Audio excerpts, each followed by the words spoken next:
Hello friends, welcome to feast recipes. இன்னைக்கு மகா சிவராத்திரி. இந்த நல்ல நாளில் எல்லோருமே அவங்கவுங்க குலதெய்வங்களை நினைத்து குலதெய்வ கோயிலுக்கு போய் வழிபாடு செஞ்சுட்டு வர்றது இயற்கையான ஒரு விஷயங்க. நான் சவுதி அரேபியாவில் இருக்கிறதுனால என்னால் கோயிலுக்கு போக முடியல. அதனால நான் வீட்டிலேயே எங்கள் குலதெய்வத்தை நினைத்து எங்கள் சுவாமிக்கு பிடித்த உணவு வகைகளை எல்லாம் பிரசாதமாக செஞ்சு படைத்து நான் சுவாமி கும்பிட போகிறேன். அதை பற்றி தான் இப்போ இந்த வீடியோவில் பார்க்க போகிறோம். இந்தியாவில் இருந்திருந்தால் கண்டிப்பாக நான் போயிருப்பேன். இருந்தாலும் நான் வருஷத்துக்கு ஒரு தடவை இந்தியா போகிறப்போ எங்கள் குலதெய்வம் கோயில் தர்மத்துப்பட்டியில் இருக்கக்கூடிய சிக்கிவீரம்மாள் கோயில், அங்கே போய் பொங்கல் வைத்து படையில் போட்டு நான் சாமி கும்பிட்டுட்டு வருவேங்க. குடும்பத்தோடு நாங்கள் போயிட்டு வருவோம். இது எனக்கு ரொம்பவும் மகிழ்ச்சியாக சந்தோஷமாக இருக்குங்க. 5 வகையான பயிர் வகைகளை எடுத்திருக்கேன். ஒரு கைப்பிடி அளவிற்கு அனைத்து பயிர்களையுமே எடுத்து 4 கப் அளவிற்கு தண்ணியும் சேர்த்து 6 மணி நேரத்துக்கு ஊற வைக்கிறேங்க. 6 மணி நேரம் கழித்து பார்க்குறப்போ இந்த 5 வகையான பயிர் வகைகளுமே நல்லா ஊறிடுச்சு. இப்போ இதை ஒரு குக்கரில் மாற்றி மீண்டும் 4 கப்பு அளவிற்கு தண்ணியும் சேர்த்து கல்லுப்பும் சேர்த்து 6 விசில் வரை விட்டு இதை நான் வேக வச்சு எடுத்துக்கிறேன்.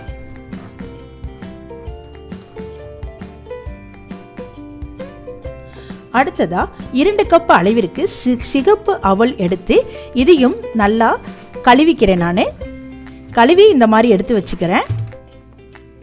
நம்ம குக்கரில் சேர்த்த பயிர் எல்லாமே நல்லா வெந்துருச்சுங்க. 6 விசில் வந்துருச்சு. இப்போ இதை எடுத்து நான் இந்த மாதிரி தண்ணியெல்லாம் ஃபில்டர் பண்ணி எடுத்து வச்சுக்கிறேன்.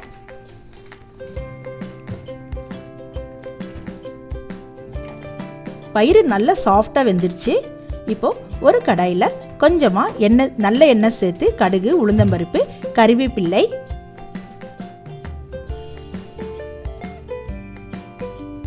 பச்சை மிளகாய் காரத்துக்கு தகுந்தாப்புல நம்ம சேர்த்துக்கிறணும்.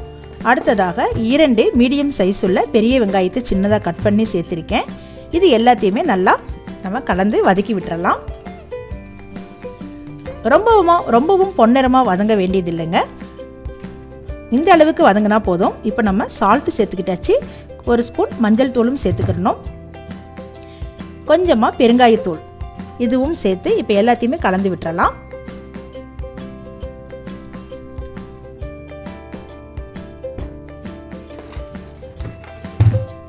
இப்போ நம்ம வேக வைத்து எடுத்து வைத்திருந்த இந்த பயிர் எல்லாத்தையுமே இதில் சேர்த்து கலந்து விட்டுறணும். அடுத்ததா 1 கப் அளவிற்கு தேங்காய் துருவலை இதில் நான் சேர்த்துக்கிறேன். தேங்காய் துருவலை அதிகமாக சேர்த்தா சுவையும் ரொம்ப நல்லா இருக்குங்க. இப்போ எல்லாத்தையுமே நல்லா கலந்து விட்டுறலாம். இவ்வளோ தாங்க, நம்மளுடைய 5 வகையான பயிர்களுமே சூப்பராக அழகாக ரெடி ஆயிடுச்சுங்க. எங்கள் சாமிக்கு இந்த மாதிரி பயிர்கள் ரொம்ப பிடிக்கும். நாங்கள் இதை பிரசாதமாக வைத்து வழிபடுவோம். எங்கள் கோயிலுக்கு போனால் கூட இன்னைக்கு இந்த பிரசாதங்கள் தான் எங்களுக்கு கொடுப்பாங்க. அடுத்ததா ஒரு கடாயில் நல்ல எண்ணெய் எடுத்து இதில் கடுகு,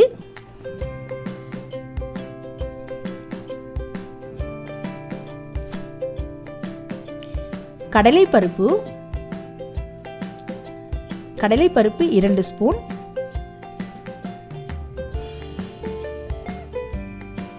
மூன்று பச்சை மிளகாயை சின்ன பீஸாக கட் பண்ணியாச்சு.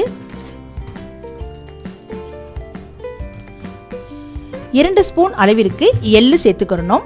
எள்ளு நீங்கள் தேவைப்பட்டால் இன்னும் கொஞ்சம் அதிகமாக கூட சேர்த்துக்கிறலாங்க. இது நம்ம சுவைக்காக தான் சேர்க்குறோம். அடுத்ததாக 2 மீடியம் சைஸ் உள்ள பெரிய வெங்காயத்தை சின்ன பீஸாக கட் பண்ணி எடுத்தாச்சு. இதையும் நான் சேர்த்துக்கிறேன்.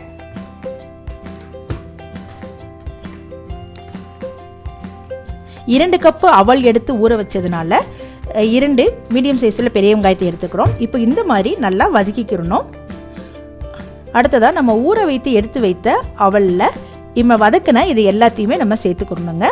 வெங்காயம், கடலைப்பருப்பு, பச்சை மிளகாய் எல்லாம் சேர்த்துக்கணும். தேவைப்பட்டால் முந்திரி பருப்பு, வேர்க்கடலை கூட சேர்த்துக்கிறலாம். இன்னும் ரொம்ப சுவையாக இருக்கும். இப்போது கொஞ்சமாக சால்ட்டும் சேர்த்தாச்சு. தேங்காய் துருவல் 1 கப் அளவிற்கு தேங்காய் துருவல் சேர்க்கணும். அவ்வளோதான். இது எல்லாத்தையுமே நம்ம திரும்பவும் நல்லா கலந்து விட்டுறலாம். இந்த மாதிரி கலந்து விட்டதுக்கு அப்புறமா இது எல்லாத்தையுமே எடுத்து நம்ம கையால் இட்லி பாத்திரத்தில் இந்த மாதிரி உருண்டை செஞ்சு நம்ம எடுத்து வச்சுக்கணுங்க. இது அவல் கொழுக்கட்டைக்கு இப்போ நம்ம ரெடி பண்ணிட்டு இருக்கோம். ரொம்ப ஈஸியான முறையில் நம்ம இந்த அவல் கொழுக்கட்டை ரெடி பண்ணிடலாம். இது குழந்தைங்களுக்கு கூட நீங்கள் ஸ்கூலுக்கு லஞ்ச் பாக்ஸாக கூட கொடுக்கலாம், ரொம்ப நல்லது. இந்த மாதிரி உருண்டைகளாக நம்ம பிடிச்சு இட்லி பாத்திரத்தில் இந்த மாதிரி எடுத்து வச்சு வேக வைக்க போகிறேன்.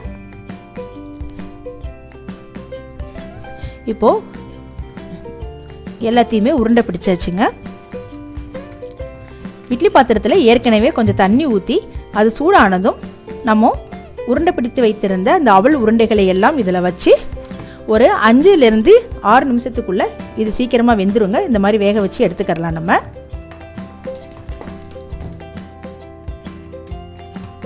இப்போ பாருங்கள், சூப்பரான அவல் கொழுக்கட்டை நம்மளுக்கு ரெடி ஆயிடுச்சு.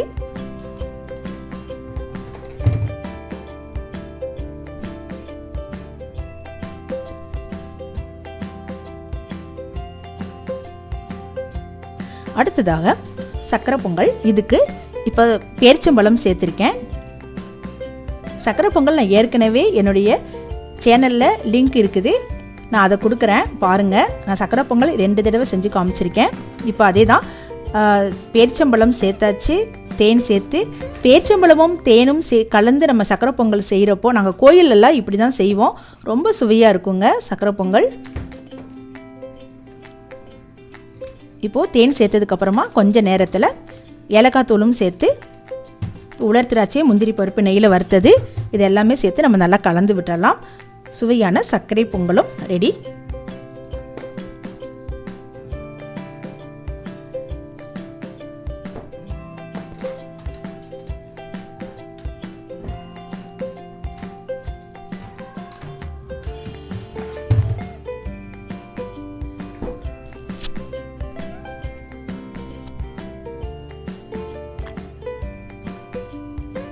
சாமிக்கு பிரசாதம்னாலே சர்க்கரை பொங்கல் இல்லாத சாமி பிரசாதமே இல்லை.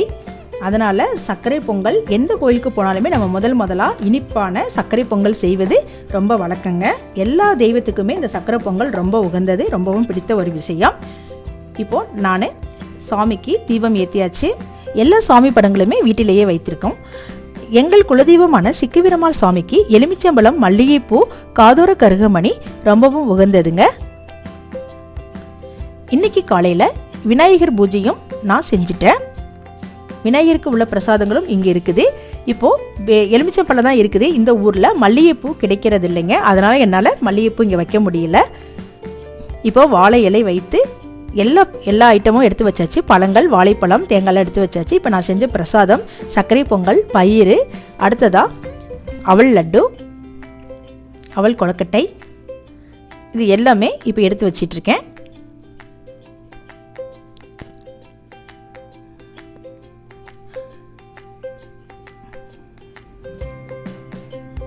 நம்ம எந்த தெய்வங்களை கும்பிட்டாலும் நம்ம குலதெய்வத்தை கும்பிடுறது ரொம்பவும் உகந்ததுங்க. ஃபஸ்ட்டு நம்ம குலதெய்வத்தையும் விநாயகரையும் கும்பிட்டுட்டு தான் நம்ம வேறு எந்த தெய்வத்தையும் கும்பிடணுங்கிறது முன்னோர்களுடைய ஒரு வழக்காக இருந்துக்கிட்டு இருக்குது. இப்போது இன்றைக்கி நம்ம குலதெய்வத்தில் தினமான மகா சிவராத்திரி அன்னைக்கு குலசாமியையும் கும்பிட்டுட்டு சிவனையும் வழிபாடு பண்ணுறது ரொம்பவும் விசேஷம்.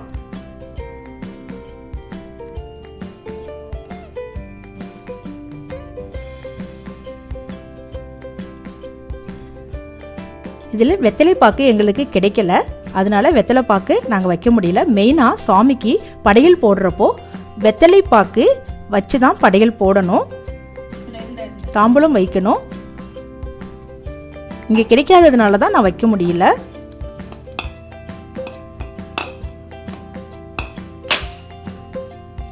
இப்போ தேங்காய் உடைத்து நம்ம சாமி கும்பிடலாம். நீங்கள் எல்லாருமே சாமி கும்பிட்டுக்கோங்க. உங்களுக்கு எல்லா அருளும் வளமும் பெற நானும் உங்களுக்காக இறைவனை பிரார்த்தனை செஞ்சுக்கிறேங்க.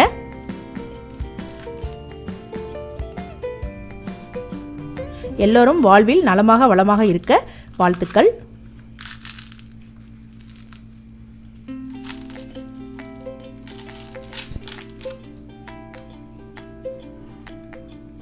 என் கணவர் தேங்காய் உடைச்சிட்டாரு. இப்போ நம்ம தீபாராதனை காமிக்கலாம்.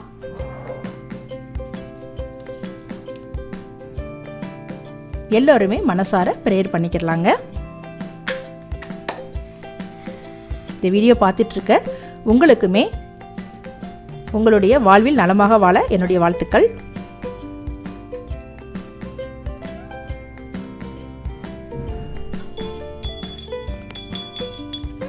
இந்த வீடியோ உங்களுக்கு ரொம்பவும் பிடிச்சிருந்தா லைக் பண்ணி ஷேர் பண்ணி சப்ஸ்கிரைப் பண்ணுங்கள்.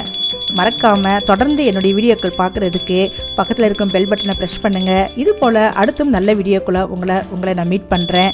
தேங்க்யூ ஃபார் வாட்சிங்.